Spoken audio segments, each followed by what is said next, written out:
Je vivais avec mon mari Paul, mes 2 garçons. Nous étions aisés financièrement jusqu'au jour où mon mari a été appelé au front. Ce jour-là, notre famille a été détruite. Nous vivions dans la peur qu'il ne revienne jamais. Je suis un paysan plutôt banal, hormis le fait qu'il me manque un bras.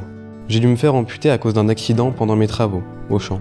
Mes fils me réclamaient constamment leur père. Je devais mentir et dire que Paul était simplement parti travailler, comme tout homme banal. La mobilisation générale. Je suis tellement patriote que j'ai sauté de joie comme je n'avais jamais fait, jusqu'à ce que je me souvienne de mon fichu bras qui me manquait. J'ai haï un nombre de fois incalculable les médecins qui me l'avaient pris, mais je ne l'avais jamais autant fait que ce jour-là. J'ai dû prendre les choses en main et partir avec mes enfants, pour pouvoir subvenir à leurs besoins. Comment ces médecins peuvent-ils m'enlever le droit d'aider mon pays ?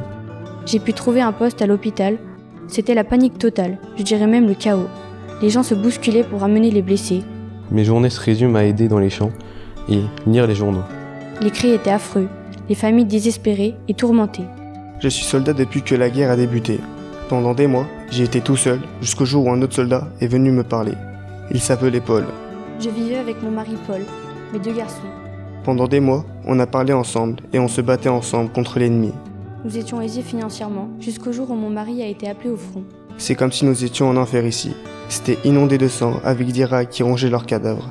J'en parle même pas de l'odeur. Mes fils me réclamaient constamment leur père. Nous étions épuisés. Nous vivions dans la peur qu'ils ne reviennent jamais. Un ennemi a lancé une grenade. Paul a eu le réflexe héroïque de s'aplatir sur la grenade.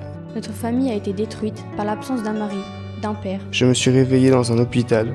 J'étais tellement triste mais à la fois content, car je n'étais pas mort. Mais j'avais perdu ma jambe gauche.